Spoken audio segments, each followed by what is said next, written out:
I will take a break. Andrea, do you feel like shooting me more topics? And people, do you feel like going longer? Not sure we'll go all night, but we can kind of keep going for a while because I'm not ready to go. So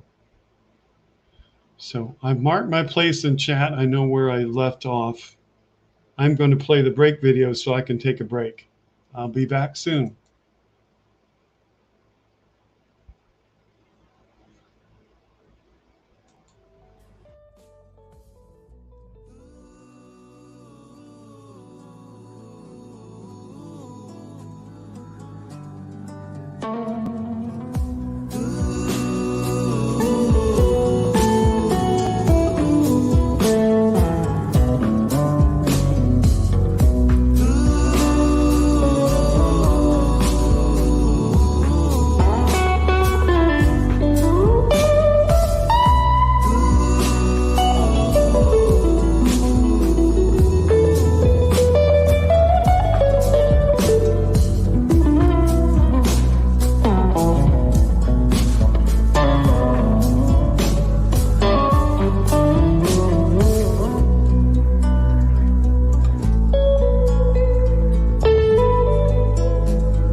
Yay, made it back in time. Thank you all.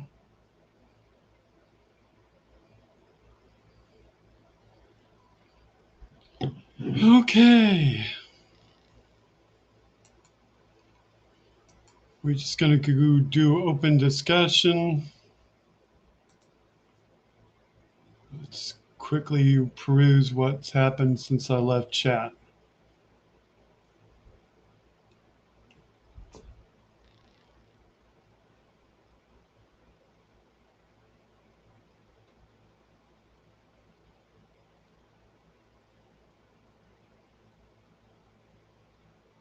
Let's break the stream world record, says Tukey. We're at 4 hours and 28 minutes. We won't break Hal's record of 24 hours or whatever everyone's record is.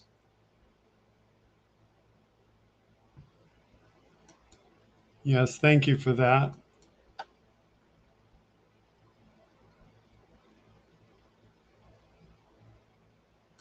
I would like to know how long you stayed on your stream the other day. You were on a lot longer than I thought, Trucker John. By the way, check out Trucker John, please. How long am I planning on going for? I don't know. I do know that I can stay up later because I don't have to work in the morning.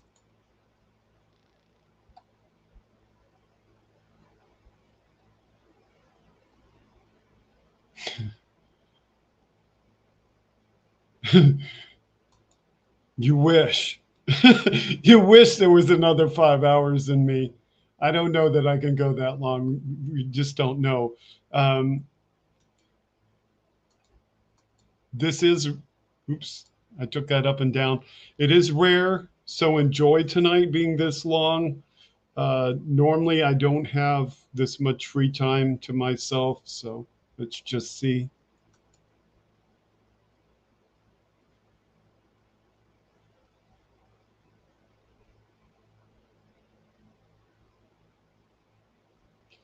The main thing with this one is Richard Ojeda. You have to look for him. It's airborne. So you have to, I think his official listing is Major, or MAJ for short for Major Richard Ojeda. So look for him.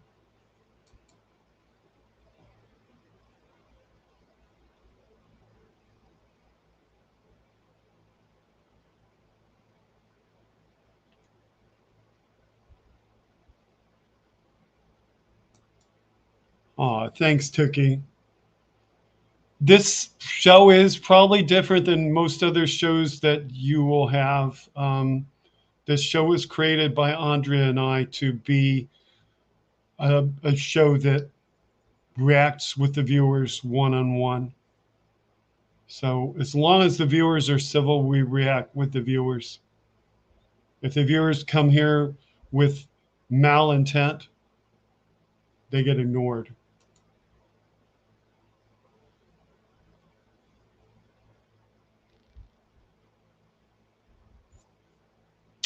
Benny Loco tells you who Richard Ojeda is. OJEDA is a former senator of West Virginia, retired Major Army, 24 years of service. He's my hero.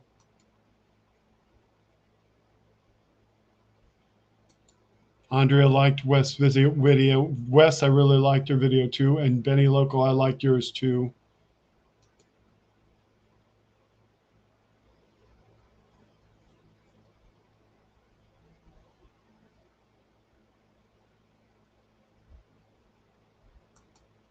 Phantom Dennis, Benny Loco still does his shows, but he's been regaled to Facebook only because of his current living situation. So he's, I believe, working from his mobile device. So you only see him on Facebook for a while. When he gets everything set up with his new home, he'll be back to multiple platforms again.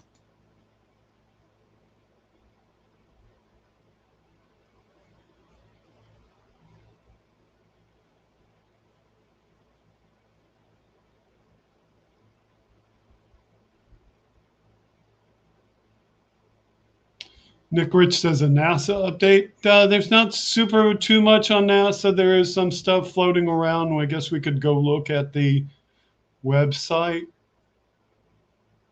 I know there was some stories. I've been trying to keep up with that.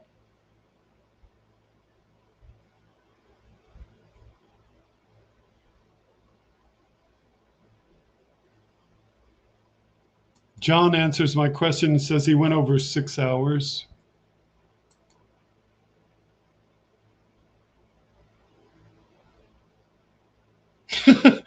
Penny says she's done a 16-hour stream and it was brutal.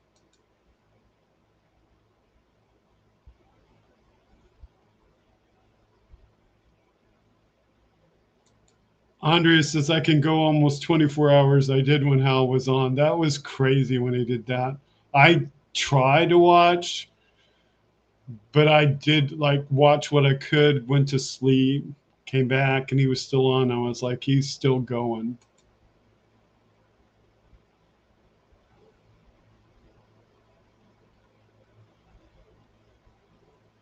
Indeed, a mod has to do what a mod has to do, and we thank our mods.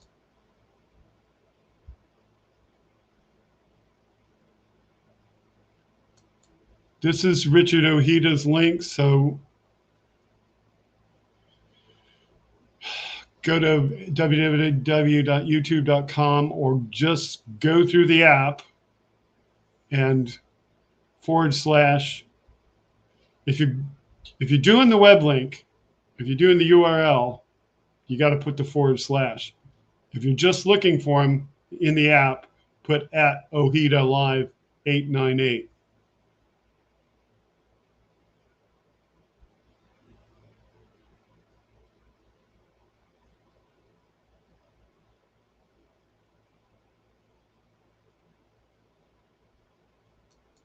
Thank you very much, Yvette.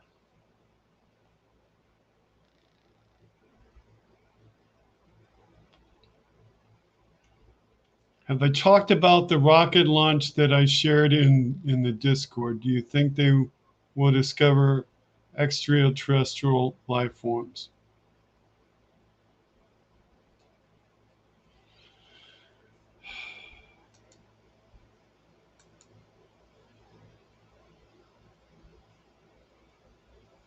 Are you talking, for this one, Phantom Dennis, are you talking about the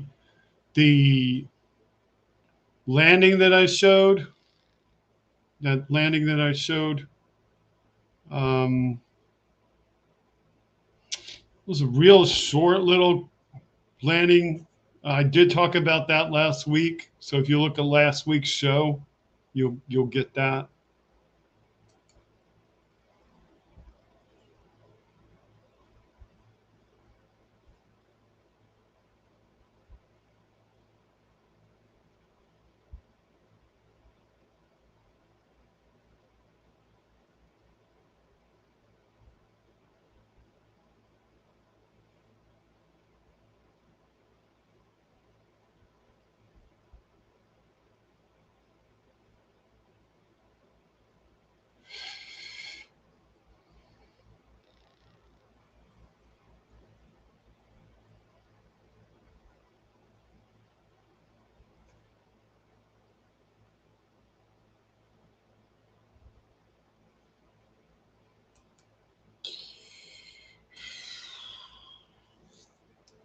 If you want to become a mod of this show, you have to go through Andrea. Andrea decides who the mods are.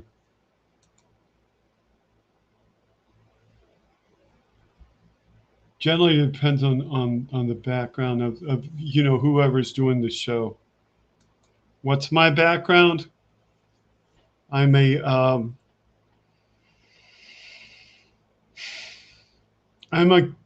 kid that loved electronics and was intrigued by it.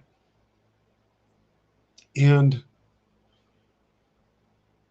when I got into electronics, that's what I did in my education. So in high school, I got into electronics. And then for a 2-year college, I was in electronics. And then I worked 15 years almost in a factory. And after that, I took on the job that I have now. I'm a broadcast engineer at a TV station for over 25 years. So that's what I do. The reason I do this is because I used to be on Second Life as a DJ, because I really in the beginning wanted to be a DJ, and because I was into electronics, I was intending to be a DJ that also had engineering qualifications, so I could be the engineer for the TV station. I never got to be a DJ because I never understood what they meant when they said we need an audio tape of you talking, and I never really got into that, and I wound up getting into the electronics aspect instead. But I like being a DJ. So on the platform Second Life, which is vaguely similar to what Meta wants to be, the fundamental difference thereof between the two being that on Second Life you have anonymity and don't go by your real name.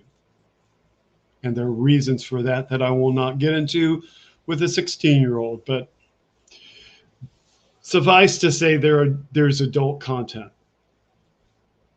But anyway, I was on Second Life. I was a DJ. I played music on there. It was fun. It was interesting. It was things to do. I had an audience about as big as this audience. If I got an audience bigger than this or twice as big as this, that was an awesome night. But most nights I just had an audience. I played music, and I would play whatever people wanted. I would do that now on YouTube, but it would be a problem because I would probably eventually get knocked off YouTube for playing music. Anybody that's going to play stuff on YouTube would need content licenses and would need licensed software and do all that sort of thing. And it would be better to be good at it and actually able to mix from one record to another, which I didn't actually do. But I was doing it, and it was interesting and it was fun. The problem was that Second Life requires a really powerful computer to keep doing, and I didn't have one. So I had to stop doing it. And so I had to stop the fun hobbies. So when my life got busy and I couldn't get out of the house and I was taking care of my spouse, I wanted something else to do. I was going to play music on Periscope, but that just kind of didn't pan out. So I said, well, I could probably do a talk show. And I got interested in a talk show, and it was specifically Hal Sparks that I got interested in watching. And people would talk to him and they would ask him things, and sometimes he could respond to some of them, but sometimes he couldn't. And there were certain hours of the day where he wasn't on, and people would go, gee, I wish there was another talk show and I wish I could talk. So I started a talk show, and I did a similar thing to this. But I sort of ran into a snag where I didn't have much of an audience, and it was only Facebook only. And so I gave up on the idea, and I went and built another talk show entirely about space. And I had that one, and I talked to people, and I interview people when I can get people to interview.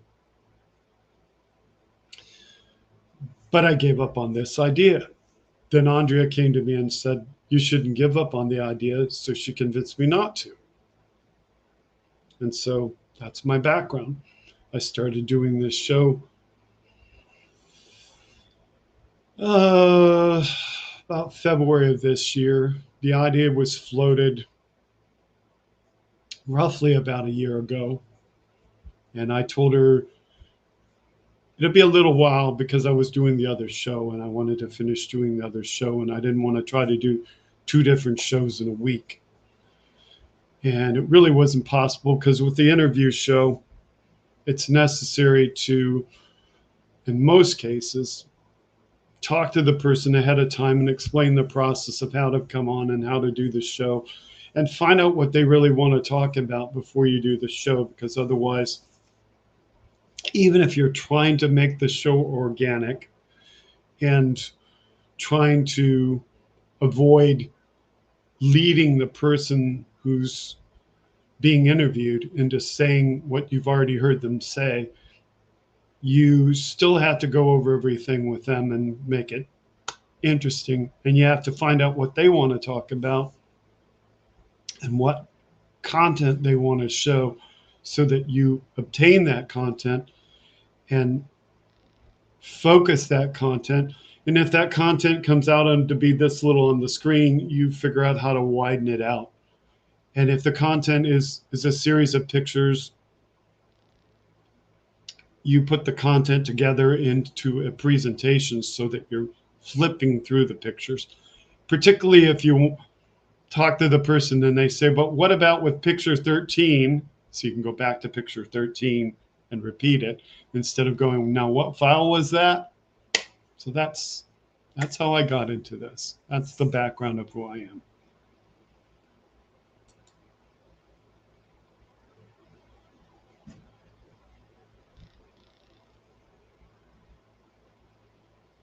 Now, if you were asking what this background is, this is Wes Webb's living room. So this is a picture that Wes Webb sent me.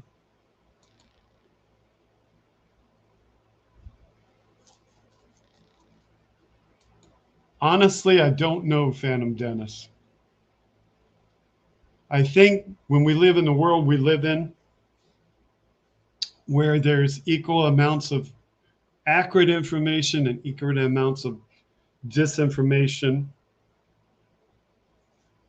it's a possibility they found more.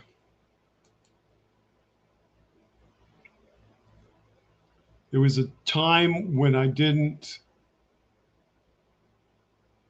believe that they found anything.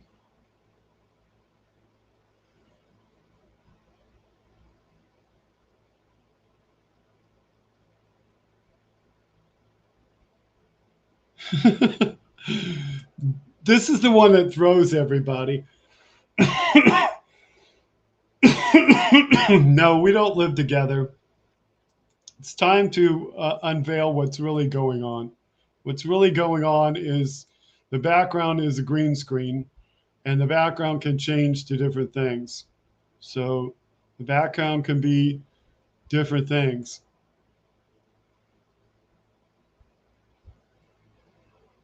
So this is what's really behind me. But this is what you see because Wes Webb gave me a picture.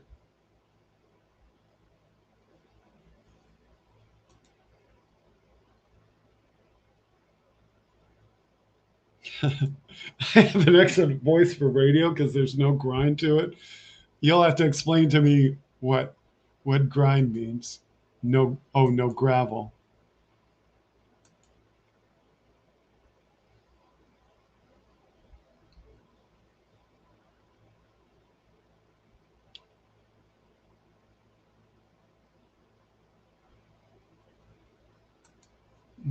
Disc jockey gig can be very lucrative. It can be lucrative if you have the right kind of voice. So hang on one second. Let me mute first. Let me take a drink.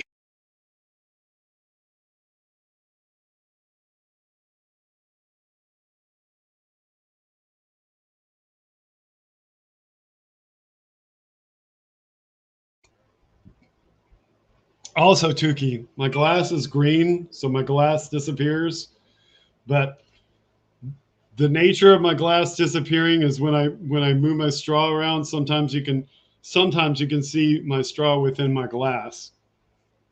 It's just the way the light hits the straw, makes it show up through the glass. Disc jockey could be lucrative if you have a good voice, like you can do voiceovers for different things.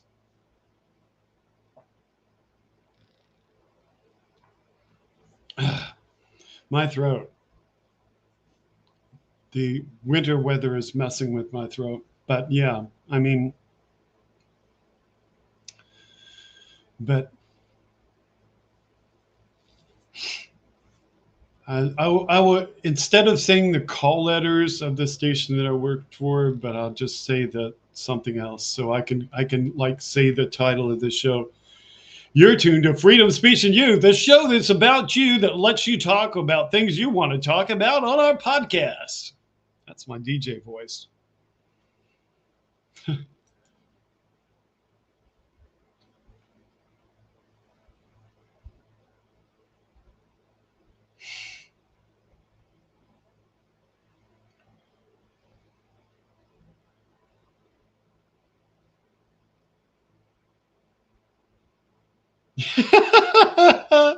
I'm not really 16. I'm just scared no one would accept me.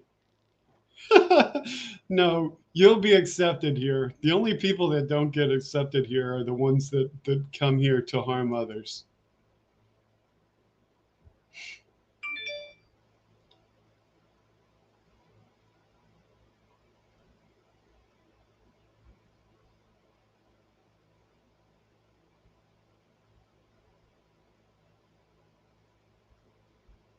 This is pretty funny.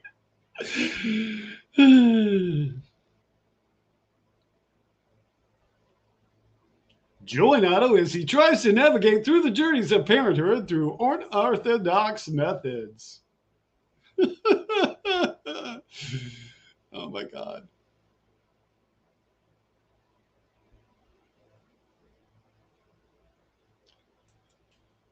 Tuki says, you've had a very interesting life. Just imagine if I told you about the rest of it, the stuff that I don't talk about. Yeah, my.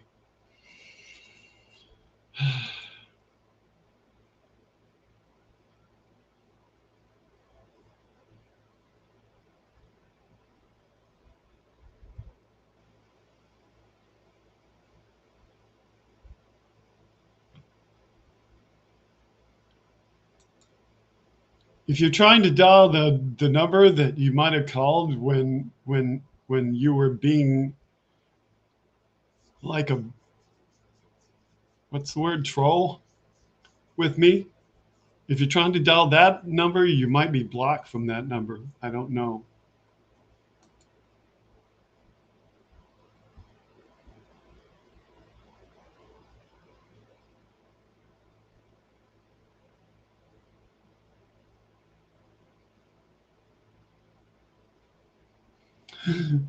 You know nothing about this, but it makes it look easy.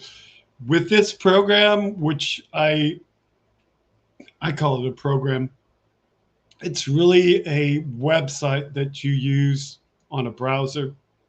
It's relatively easy, and that's why.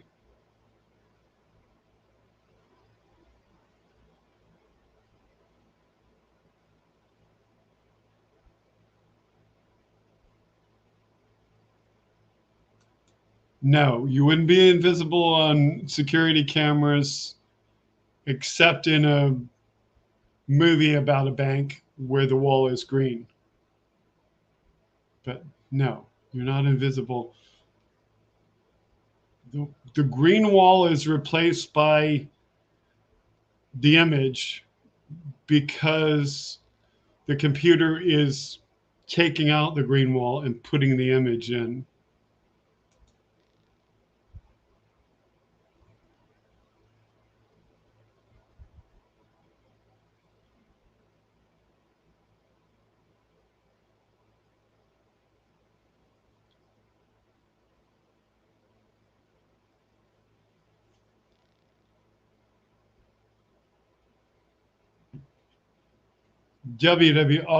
All I really have to do is see what number you called from last week and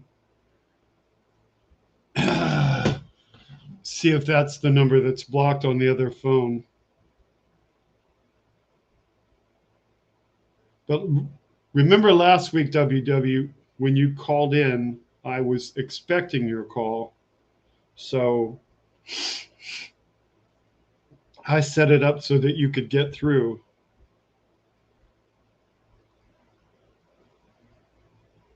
Yeah. Yeah, you're trying to call, but it's not set up so you can get through.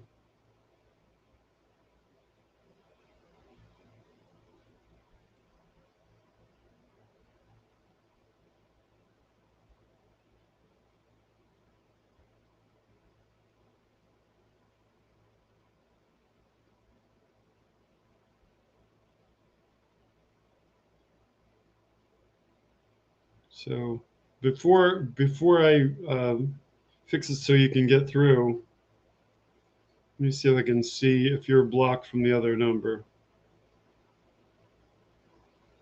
Because I forget where it puts it in. I may have to log into the computer to unblock you from the other number, but I'll do that. I'll do that tomorrow. So you want to call me. So for you to call me, I have to set it up so that you can get through. So hang on.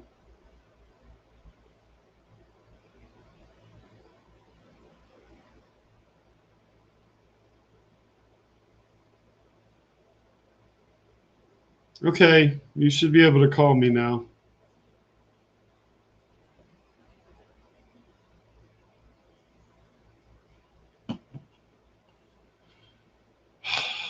I do that because otherwise I'd have the trolls calling me all night.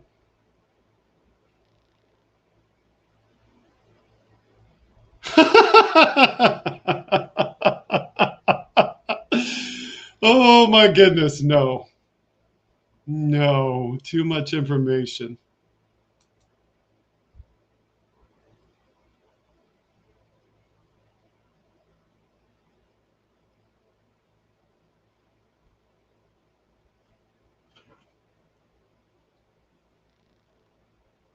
Hello. Hey, Ken? Hi. Is it really you? Yes. Oh, okay. Oh, I gotta get out of here. We're gonna have a big echo. I got no speakers on up here, I don't think. Oh, wait. I hear a speaker. All right, I'm walking toward the speaker to turn it off.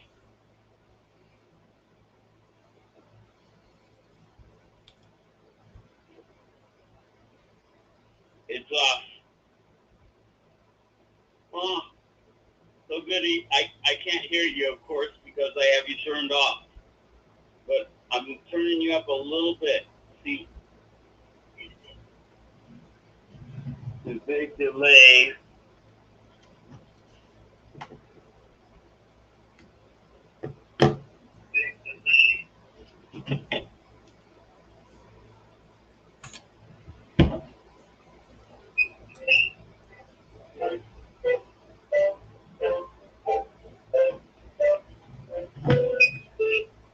We are dashing through the snow in a one-horse open sleigh. O'er the hills we go. Oh no, there's something else going somewhere. Take your time, Wes. I found it. I have this Wi-Fi whole house audio system going. That I just leave the speakers on, but we have a big delay going here. Sorry. We are dashing through the snow in a one-horse open sleigh. O'er the hills we go, laughing all the way. Bells on bobtail ring, making spirits bright. What fun it is to ride and sing a sleighing song tonight. Oh, jingle bells, jingle all the way. Oh, what fun it is to ride in a one-horse open sleigh. Jingle bells, jingle all the way. Oh, what fun it is to ride in a one-horse open sleigh.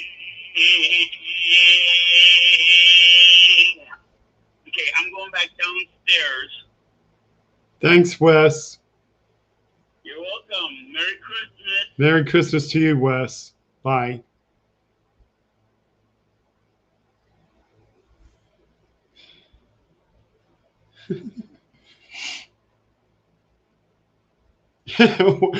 Wes and Ken competing for a last word again. Nah, just having fun with Wes. I should have put him on the other phone though, because it sounds a lot better on the other phone.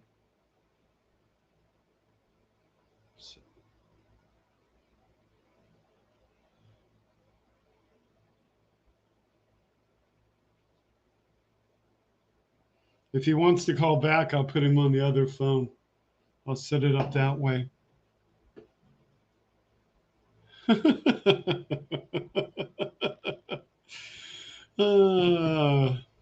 This is an interesting comment because somebody actually put a meme up with Batman and said, "I do not smell."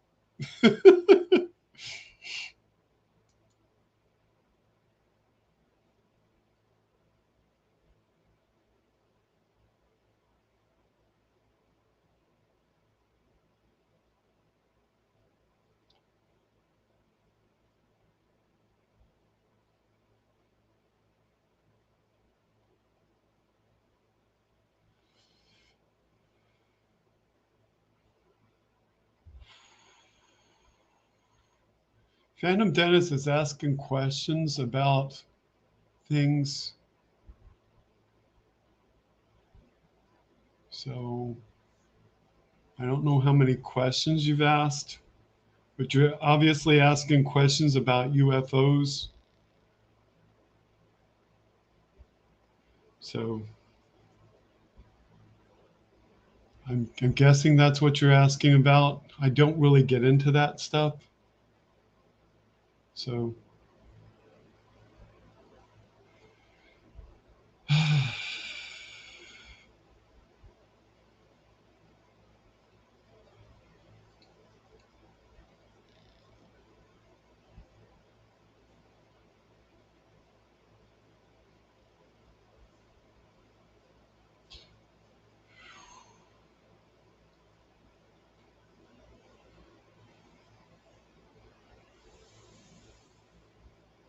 well, that would have been fun to see. I had my Santa robe and hat on.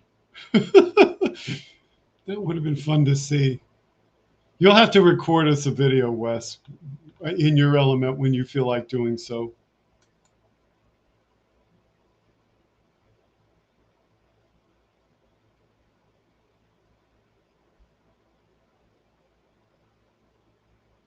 Welcome back, Harley Prairie Chicken.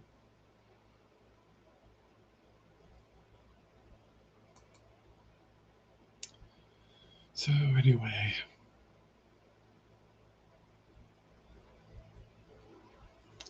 let's see. Do I have something that's short?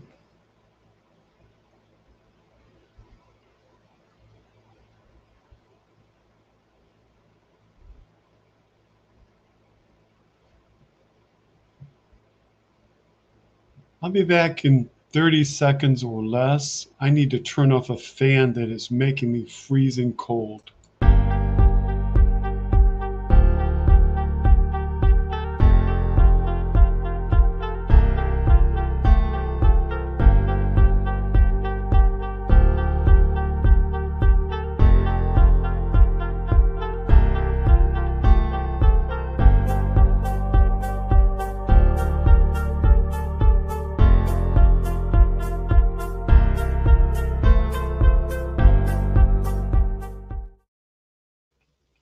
Yay, I made it back in 30 seconds. That is much better. Normally I have to have a fan on to keep my desk cool because I have two computers sitting on my desk and one laptop sitting on my desk. So I didn't want to make you think that you were going to watch the 2-minute video again. I just wanted you to know that I just walked away and that I would be back. So yeah, I just wanted to let you know that I was turning off the fan that was making me freezing cold because I'm in the house and it's probably like 72 degrees in the house and I'm not used to it being 72 degrees in the house and it's just giving me a wind chill that I don't need. So I turned it off. Okay.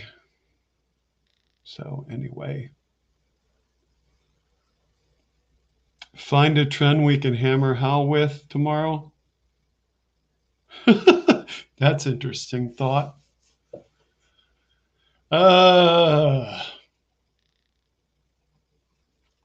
Let me put Twitter up. Just flat put Twitter up and see what's up.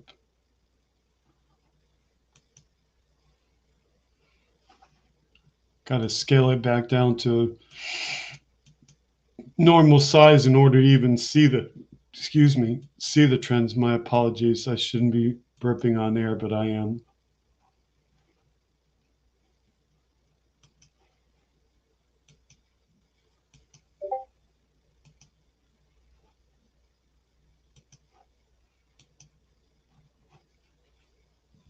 Let's see. Phantom Dennis, I'm not a UFO expert. That's why I don't deal with that topic. It's not that I wouldn't want to talk about it. If I was going to talk about UFOs, I would bring somebody that was a expert on it. So I guess if I scale it back up,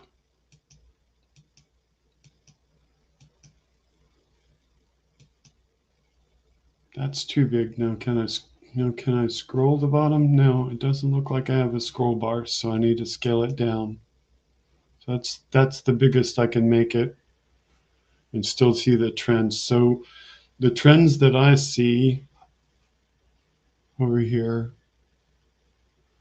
there's MAGA morons, photoshopped, show more. Here's the trending.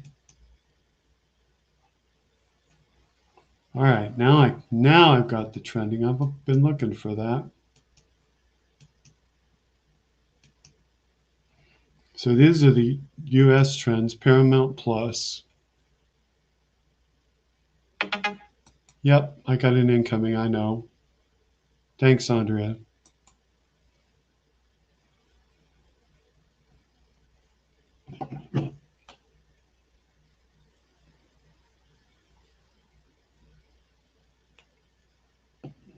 Okay. Ooh, we have a treat for you then. Okay.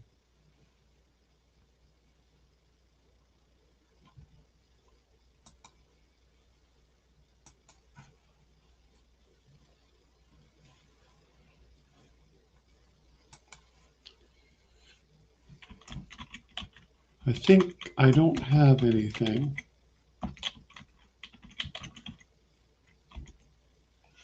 Unless it's just not showing it.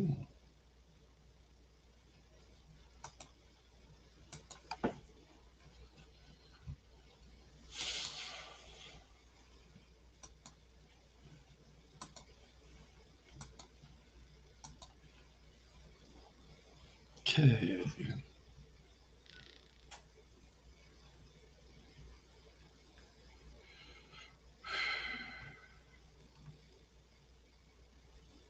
CEO of Twitter. You know he's going to be talking about Twitter CEO. A lot of stuff is about sports because it's Sunday.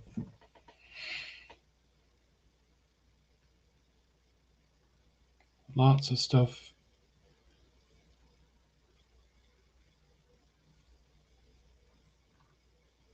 Why is that on there? Why?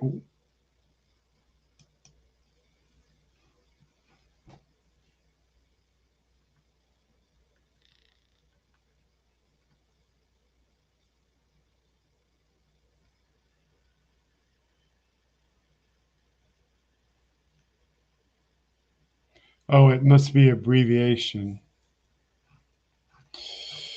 Sometimes I don't understand sports abbreviations.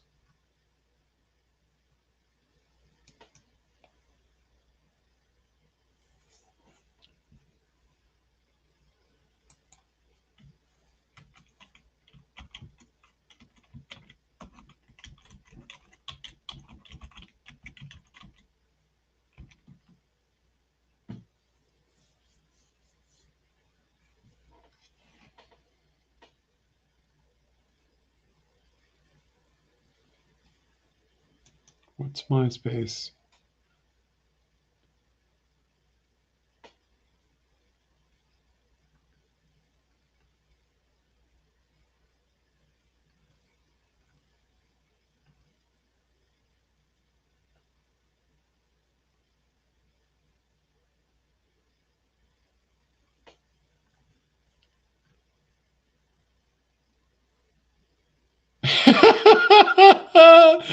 MySpace Tom, the only person who can bring society back into balance, has just entered the chat.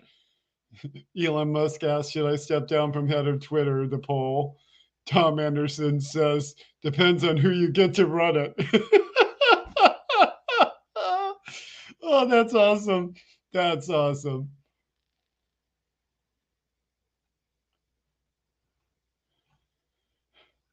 This is also interesting, though. When someone asked me what MySpace was, Grandpa sitting talking to kids, not hardly. MySpace has migrated into a denizen of adult content, and pretty much the only people on MySpace are people who have music to sell.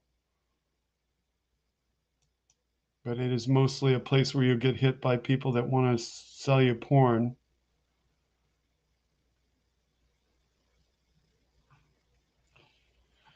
News trends. Okay, good.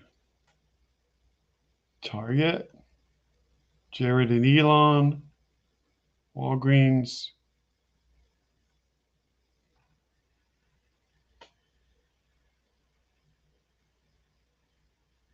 Who's my Super Bowl favorite? I don't know. I have not watched any sports. I've been so busy watching online liberals that I don't even watch sports anymore.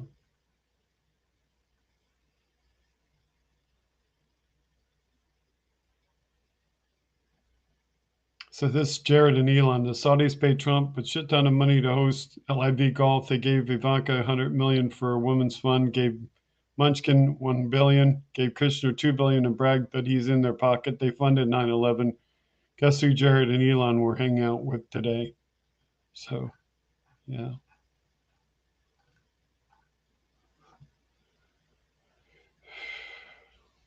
Back bump up. Let's take that out for a second. See. I have a couple of new follows. Nice. Not too much really to really talk about, you know.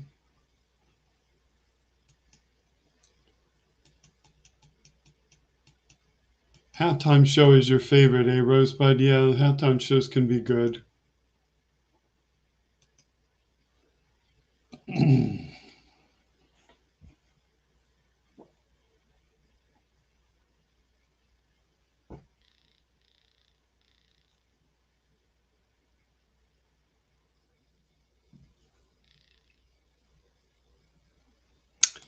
If you're able to see that like an empty space and enjoy anything in it, you're lucky.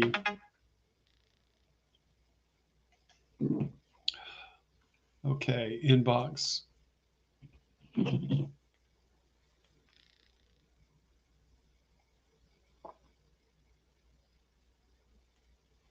Okay. There we go. Okay, so we have a piece of personal entertainment for you from Wes. So hang on, folks.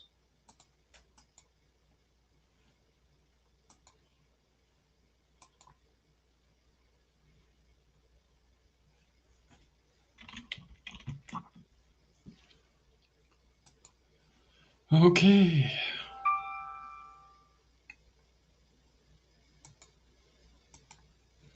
All right, please open this up.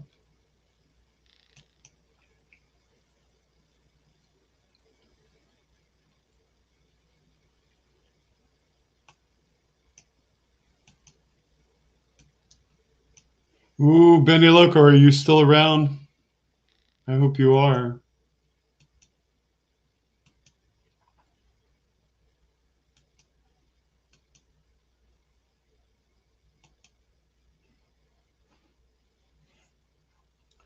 Is Benny Loco still around? If Benny Loco is not still around, will somebody go find Benny Loco and make her come back?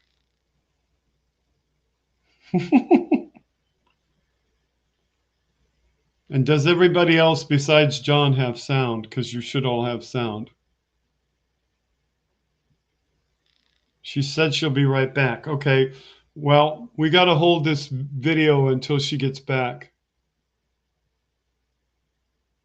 Because this is for Benny Loco, so we have to wait till she gets back. So when she gets back, we'll play the video. So we'll get back to that. I'll check out some chat in the meantime.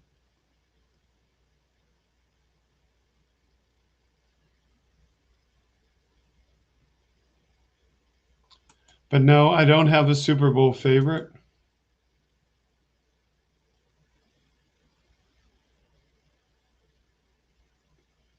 I would say that this is true in football. It's really about protecting your best players until the end of the season. I used to watch the game. I watch it with my wife. I tend to get more serious when my wife was alive, watching the playoffs. And I'm the same way with baseball. I tend to watch the baseball playoffs and I tend to watch this series, but I don't watch the actual game. But mostly I enjoyed watching it with my wife. And when my mother was alive, with my mother, and before that with both grandparents, and just, watch the game. But I got to a point where I started having sleep issues. And I actually would fall asleep on the couch. So watching game was like everybody was happy and I would just fall asleep. And I definitely like whatever. I don't know why you don't like the Mets. I don't even know.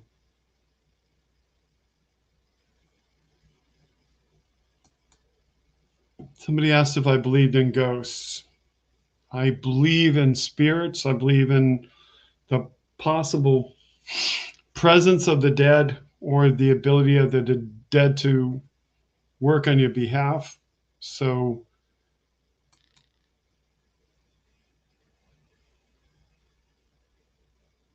and there are people who do believe in spooks and spirits and whatnot. So the sound isn't great for you either. Let me see. Are the audio levels normal? Check 1, 2, 3, 4. Yeah, the audio levels are normal.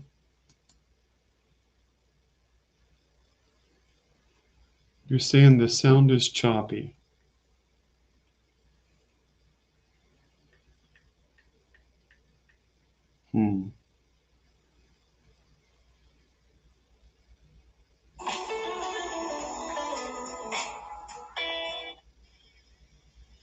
Check 1, 2, 3, 4.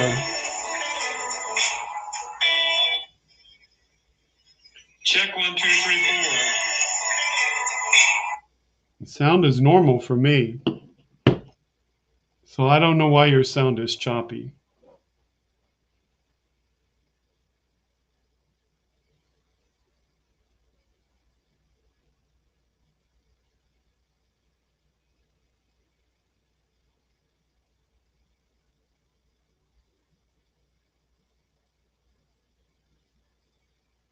Okay, so Benny's back. So Benny, you're back. We have a surprise for you from Wes.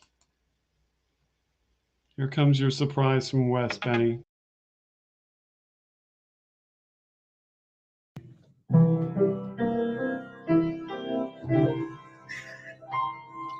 Estas son las mañanitas que cantaba el rey David. A las muchachas bonitas se las cantamos así. Despierta, mi bien, despierta, mira que amaneció y a los pajaritos cantan, la luna ya se metió. Happy birthday to you. Happy birthday to you. Happy birthday, Benny Loco. Happy birthday to you. Where's my happy birthday, Benny Loco?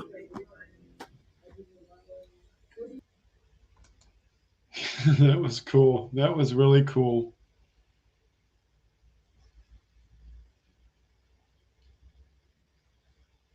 I see it wants to start another video.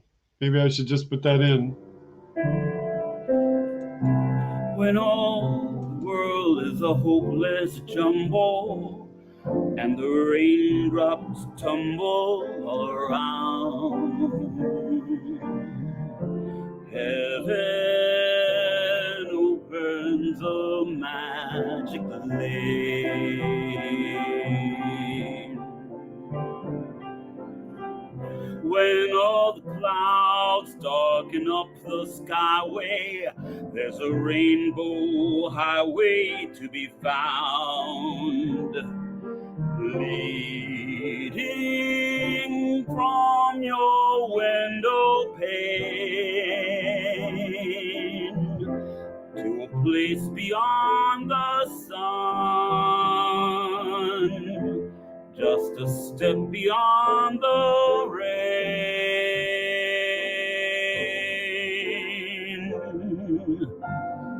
Somewhere over the rainbow, way up high, there's a land that I've heard of once in a lullaby. Somewhere over the rainbow, skies are blue, and the dreams that you did to dream really do come true. Someday I'll wish upon a star and wake up where the stars are far behind me,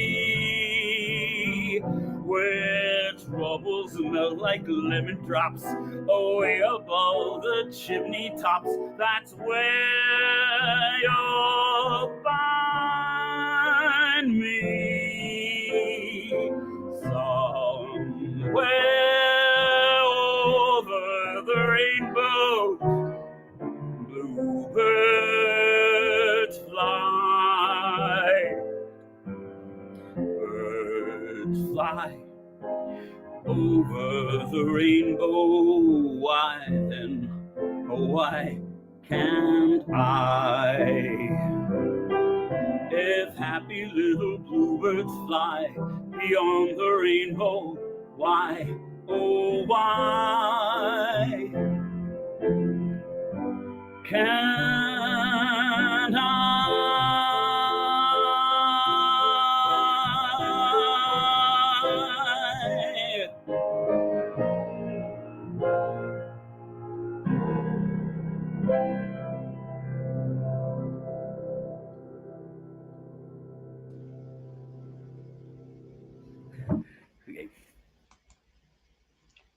That is so cool. Okay. So, how about that little bonus?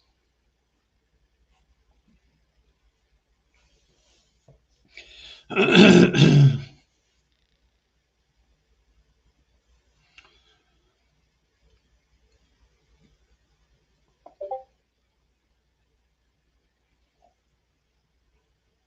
see.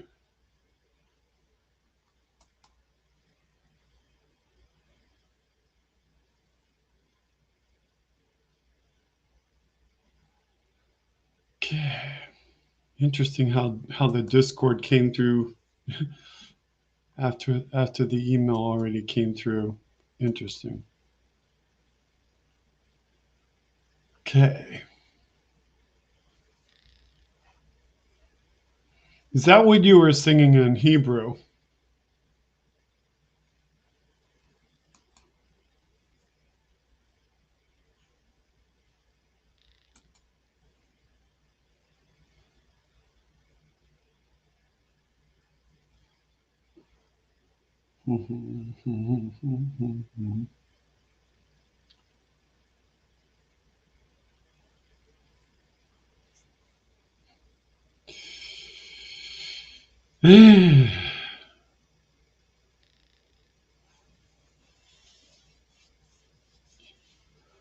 So the mind is starting to wander at this point. Wait till Benny comes back. In the meantime, I don't know how the audio controls are set. So I don't know if I can, I don't know if I can sing without breaking the microphone the way things used to go through. So you'll have to tell me if when I sing it cuts out or not. The reason you can't send super chats is because you have to have 100 people subscribe to even get super chats or something like that. I know I think it's 100 people for Facebook to send the Facebook thing, and I think it's 100 people for super chats. You could look that up. Bye, Rosebud. Thanks for joining us. We'll be back. I don't know what day, but we'll be back sometime during the week since next Sunday is Christmas. So stick around for that.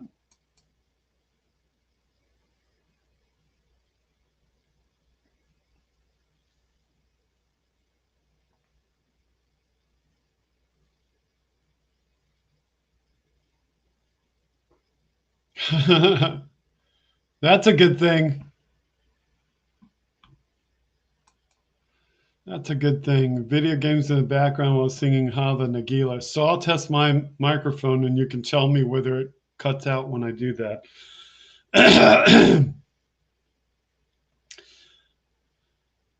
Hava Nagila Hava Nagila Hava Nagila Hava Ha. Did it cut out or is it good?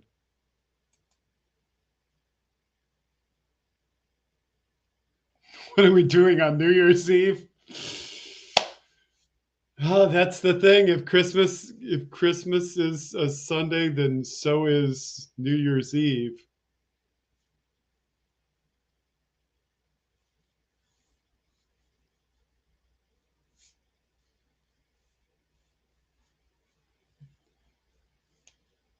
The only thing I hope I didn't do, human of being, is do stuff wrong.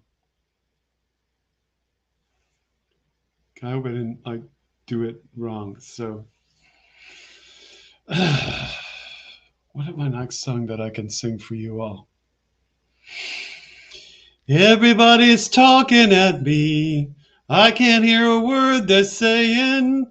Only the echoes of my mind. Oh, I won't let you leave.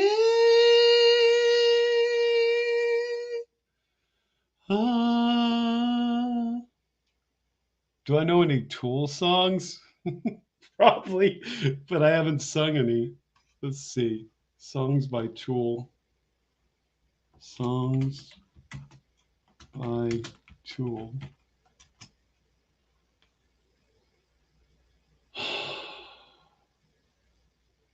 I think maybe.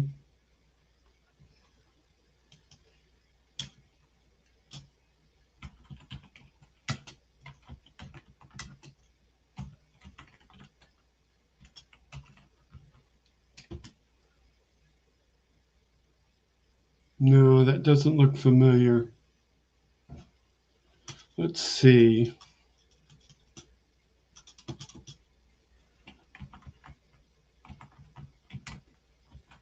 I used to listen to a lot of modern rock in the 90s because I had to drive around with my son in the car.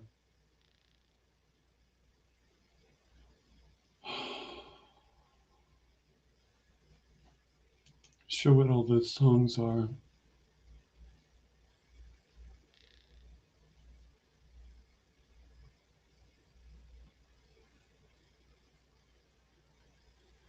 I probably didn't play very many songs by Tool. What did I play?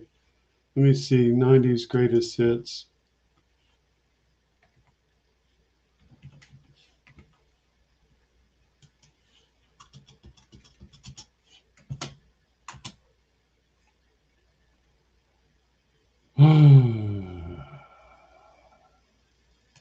What are the other artists that are where?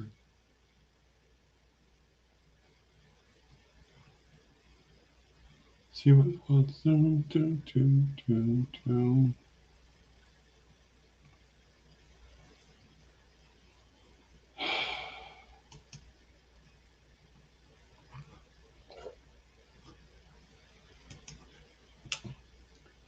Is Benny back yet?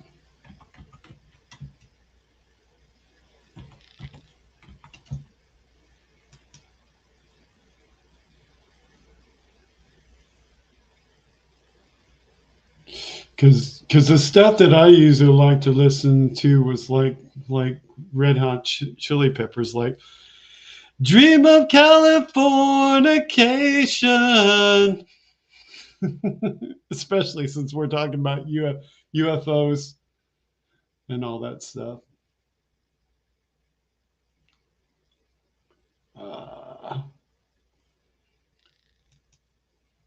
Mostly the stuff that I like is different. Nirvana. Where did you sleep last night? Nirvana songs.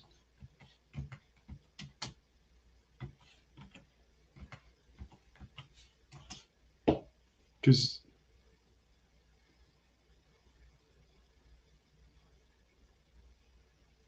okay, yeah, that's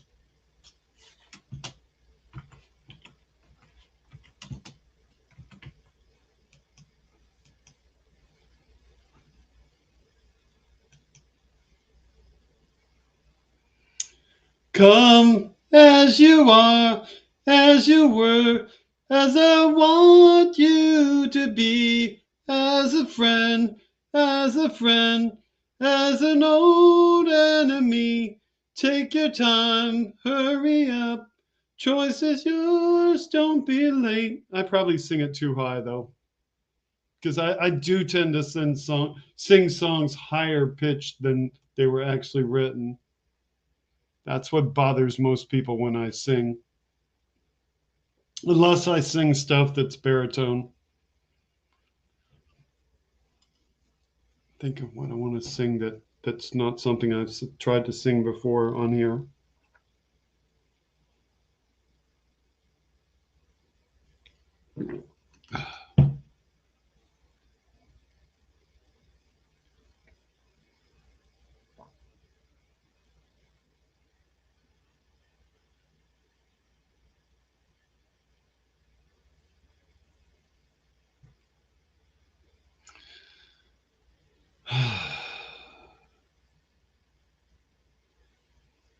I'm really good with older stuff that's like baritone stuff because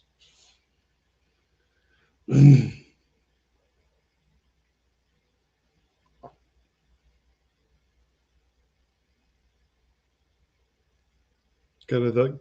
just gotta think, because otherwise I'll sing the exact same songs that people have heard me sing on this show before when I've sung.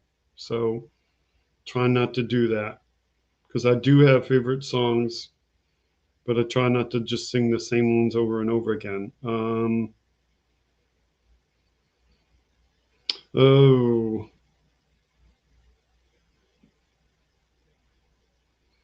let me think. I'll think for a moment and I'll come up with it again.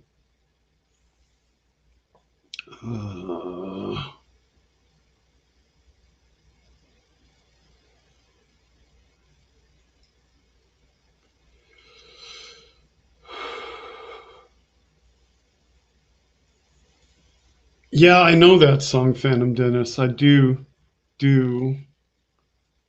Just hard to get into.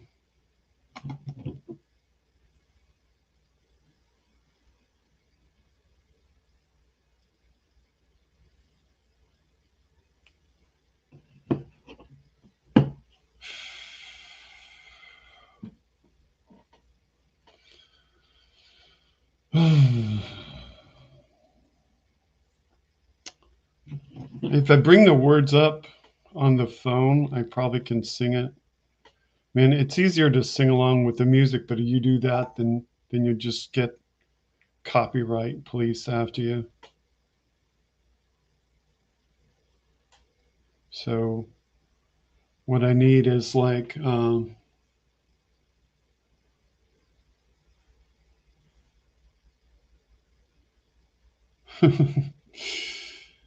you want me to sing?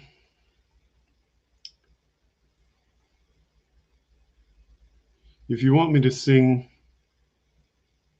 that sort of stuff. Michael Jackson, She's Out of My Life lyrics.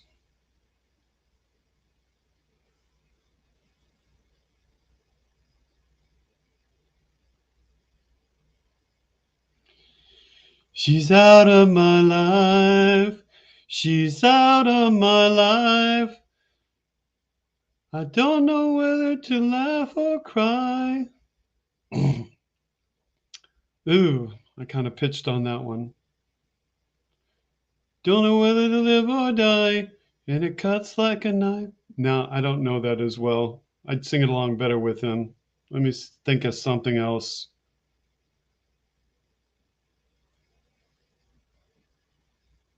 Try older Michael Jackson.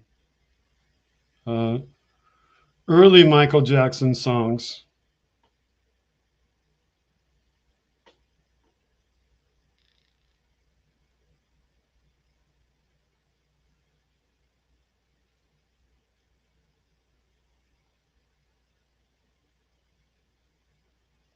Yeah.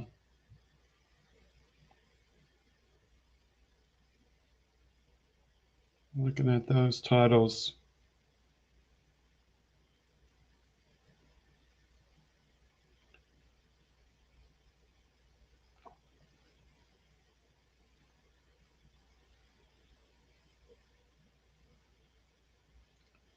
The Jacksons Dancing Machine lyrics.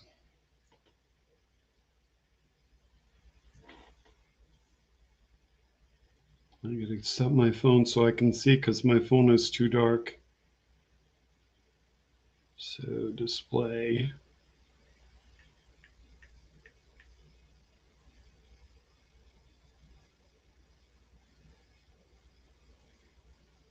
All right.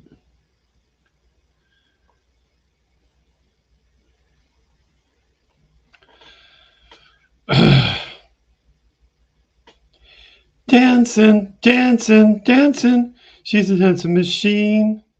Nah. No, I'm not going to do that song. That's not my song. I'm really into stuff that's in a different pitch. Like I sing.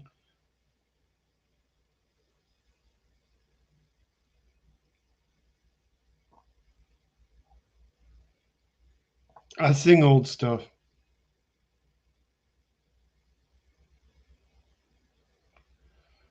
John Denver songs.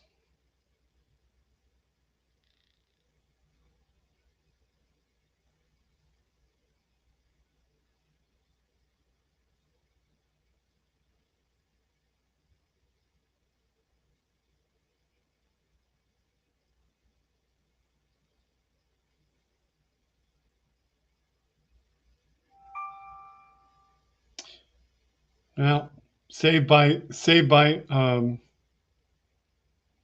Andrea sending a new topic. But really for me to sing something, it's really got to be with music, and it's got to be things that I've studied, and I'm just kind of kidding you to try to do it without music unless it's a song I really, really do well. And like I said, I don't want to just keep doing things that I'm going to be pitchy on.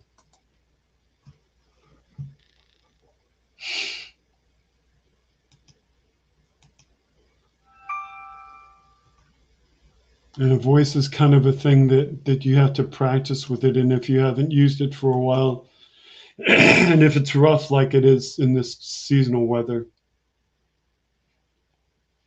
then it's just really rough to try to sing.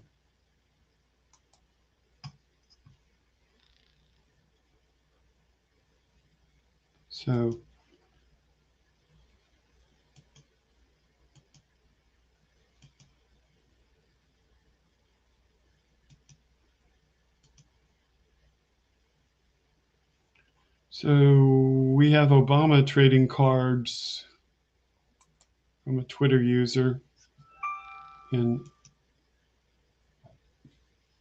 there's one, and there's another,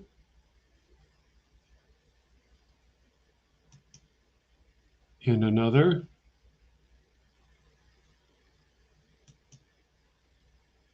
and another.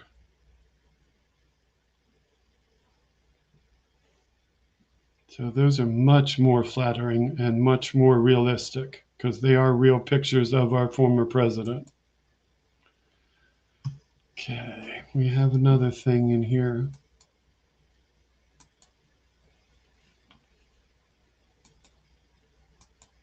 We have something for the Hanukkah folks.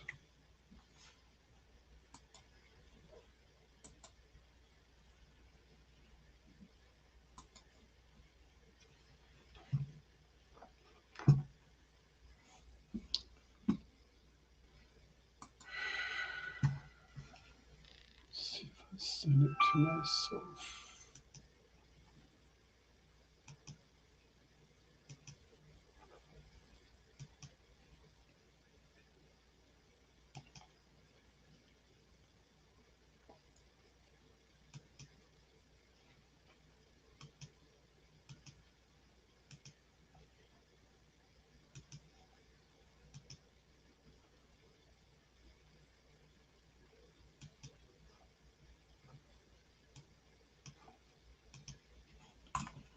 Oops, what did I do just then?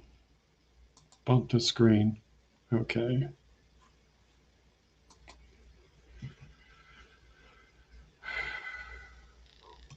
All right, everybody, we're gonna sing a song right now that you might know the words to, so if you want to sing along, that would be fun. Here we go.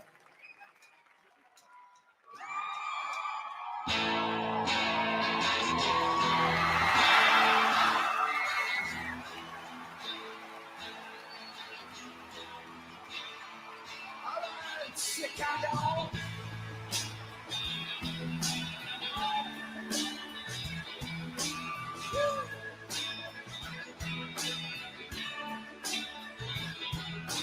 Put on your yarmulke, it's time for Hanukkah. So much Hanukkah to celebrate Hanukkah.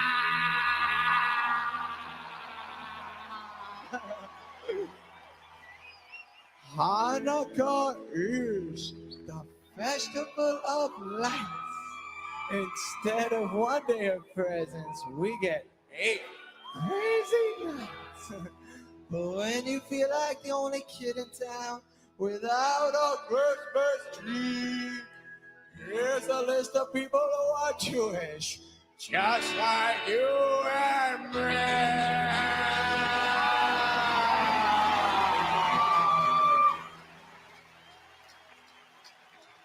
David Lee Roth likes the menorah.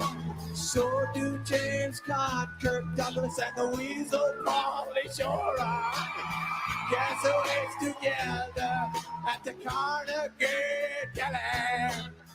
Bowser from China, another Margarita.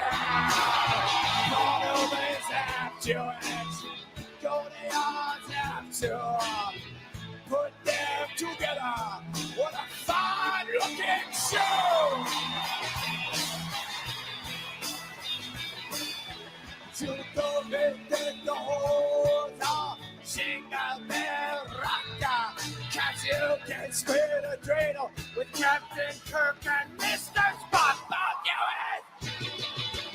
Put on that yarmulke. It's time for Hanukkah. The owner of the Seattle Supersonicers, whoops, celebrates Hanukkah. O.J. Simpson, not a Jew. But guess who is Hall of Famer Rod Carew? He converted. We got Atlanders and her sister, dear Abby. Harrison Ford is a quarter Jewish, not too shabby. Some people think that Ebenezer Scrooge is Willie's dad. But guess who is? Oh, blessed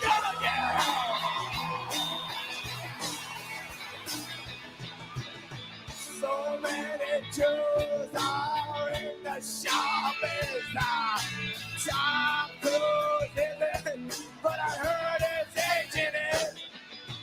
Tell your friend Veronica, it's time to celebrate Hanukkah. I hope I get a harmonica on this lovely, lovely Hanukkah. So drink your gin and Hanukkah. And throw your if you really, really wanna come, have a happy, happy, happy, happy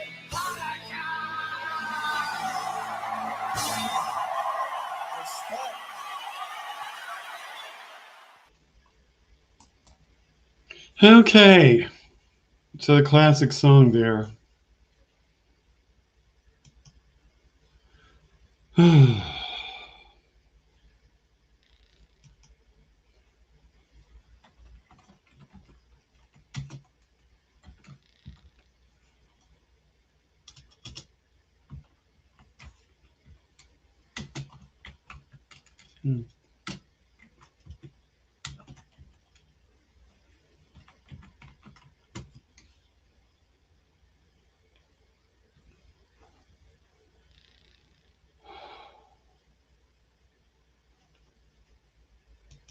So that was kind of hard to hear because the quality of the recording.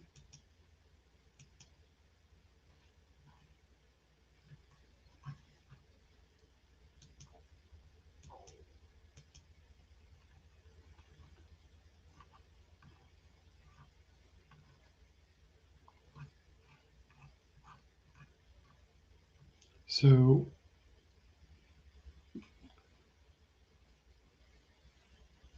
there are ways around this.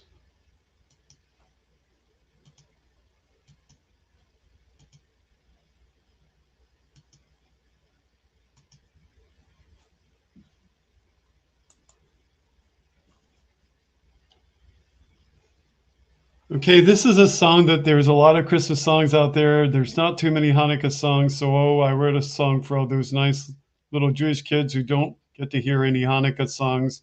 Here we go. Put on your yarmulke. Here comes Hanukkah. So much Funukkah to celebrate Hanukkah. Hanukkah is the festival of lights. Instead of one day of presents, we have 8 crazy nights. When you only feel like the one kid in town without a Christmas tree, here's a list of people that are Jewish like you and me. David Lee Roth lights the menorah. So do James Caan, Kirk Douglas, and the late Dinah Shore. Guess who eats together at the Carnegie Deli? Bowser from Shawnee and Arthur Fonzarelli. Paul Newman's half Jewish, Goldie Hawn's half too. Put them together, what a fine-looking Jew. You don't need Dr. Hoss or Jingle Bell Rock, 'cause you can spin a dreidel with Captain Kirk and Mr. Spock, both Jewish. Put on your yarmulke, it's time for Hanukkah. The owner of the Seattle Supersonicas celebrates Hanukkah. O.J. Simpson, not a Jew, but guess who is Hall of Famer Rod Carew? He converted. We got Ann Landers and her sister dear Abby. Herod Force a quarter Jewish, not too shabby. Some people think that Ebenezer Scrooge is, well, he's not, but guess who is? All three stooges. So many Jews are in showbiz. Tom Cruise isn't, but I heard his agent is. So tell your friend Veronica, it's time to celebrate Hanukkah. I hope I get a harmonica on this lovely, lovely Hanukkah. So drink your gin and tonica and smoke your marijuana. If you really, really wanna have a happy, happy, happy, happy Hanukkah. Happy Hanukkah. I'm not a Jew either, Wes, but that needed to be sung. And I know that I didn't sing it precisely right, but I did my best. Andrea doesn't like my singing. And with that, I will say good night. Have a good night, everybody. We've got one more topic coming up, and it's going to be a good night because we're getting to the 6-hour mark, and that's as long as the recording will actually stay. So get the last one on here.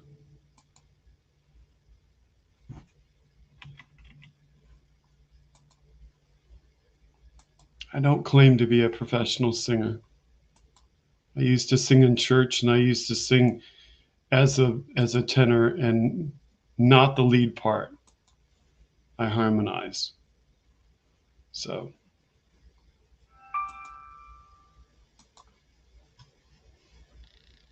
and I know that I can't possibly sing that song the way it was written all the way through on pitch without music, but put music with it and you end up with a copyright violation. So that's just the way it is.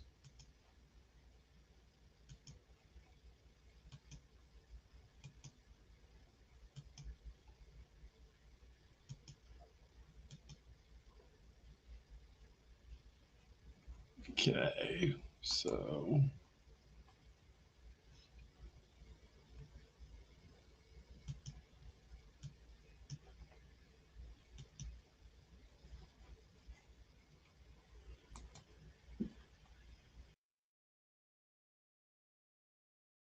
What is that? There's a bunny between me and Pie. Julia, what's that on the footpath? Come on, let's go. Okay. Yeah, we're afraid of it. Hey, did you say I'm afraid of it? No, I'm just cleverly cautious. It's a classic horse trait. Come on. I'm coming. I want to know what it is. Can you please tell me if it's dangerous? Are you hungry or what? I'm fucking starved. Do you want dinner? Yes, I do. You have to brave the bunny. Bunny. What's a bunny? Domino, push him. Pie. Hey, really. Don't encourage us to doing. fight. Don't push me, Domino. Come on, Domino. Show him how it's done. Yeah. Let's go. Okay. Come on. Yeah, it's just the thing is, Julia. Say it. I am a bit scared. Let's go. I'm not afraid to admit it. See, Domino's scared as well. So, This is comical. What? She thinks it's funny. Oh, that's not on. You know, you should be sensitive to our feelings here. We've never seen a bunny. I've heard of them. So it's understandable that we're a bit apprehensive, okay? That thing could rip us to Guys, shreds. it's a bunny. Why, you keep saying bunny. That's it. Tell us what it does. What can it do? Can it eat us? It's just a bunny. Can it eat us? Answer the fucking question, Julia. She's not fucking answering. It can eat us. It's a yes when she doesn't answer. Domino can't even see it. He just doesn't know. I can hear you. Don't talk about me going blind. Come on. Nah. What if I scare it away? I don't think it looks like a creature that gets scared easily, Julia. What is wrong with you? Nothing is wrong with me. You're killing me, Holmes. Or Domino. Except that I'm going blind, as mentioned. I'm getting a bit closer, okay? Oh, no, I don't like it. I don't no. Come back here. We're not doing it. Let's go the long I way. guess you're not eating dinner. We're going the long way. What? No. Come on. Is that what you want? It's not what I want. I told you I'm fucking starved, and I really want to get my teeth and my horsey tongue into some tucker. Yep. Can we just go the long way? Yep. Let's go back to the other path. Yep. Come on. I agree. Let's go. No, we're going the long Domino, way. what do you reckon? I reckon we go the long way. I back you up 100%. Yep. I'm not even See? close to them, by the way. Yeah, You are close. You just got your It's you just got your camera on The wide. bunny. You're using a wide camera lens. You got it on that 0.5 wide mode. I don't want to go. Yeah, no, it's dangerous. I know, right? Like, this thing could eat our face off, and she doesn't even care. Doesn't care. I'm circling back. Okay. I don't like being in front. Look at it. It is terrifying. I'm circling back. Let's just go, Domino. Let's fuck off out of here. Yeah, let's go. We've had a meeting. We are going. We're Guys. up. No, Giddy up. we'll see ya. Come on. You can whistle all you like. No, don't. Come on, boy. Whistle all you like. All right, No, I'll don't. scare the bunny away. When she whistles, it makes me want to go. Julian, no, don't do it. Don't do it. Get bunny. Just meet us Julia. back at the ranch. Don't. Oh my God, it's running towards us. No, it's okay. Oh, phew. Is that better? It went that way. Yeah. It went into the bush. Can we get on with our lives now? Okay. Okay, I think it's gone deep into the bush. I'm okay with that. I never want to see it again. Out of sight, out of mind. Let's go. Okay. It's gone. We're coming. Swear to God. You're the best. You're a human. You're brave. You're courageous. You're such an idiot. Hey. No, wow. Come on now. No need for name calling. No. That was pretty funny. Pretty funny.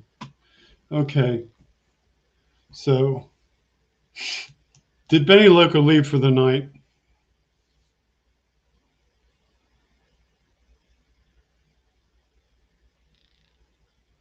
Benny Loco's probably already gone. Anyway. Yvette, I'm out of time, okay? When is your birthday, Yvette? You told me earlier, I think you did.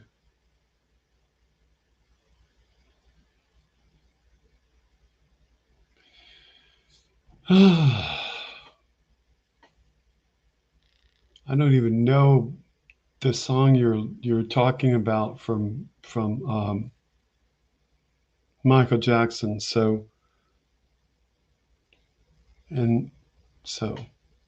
anyway, it's been a long night. So is today your birthday, Yvette? Is today your birthday?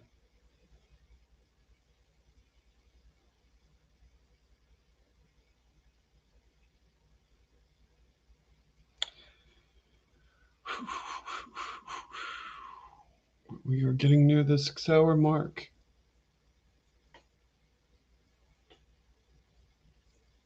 Happy birthday to you, Yvette. Andrea, turn off your hearing aid. Happy birthday to you. Happy birthday to you. Happy birthday, dear Yvette. Happy birthday to you. And with that, we are out. This is the end of the show. Say goodbye to each other and have a great Monday. Bye.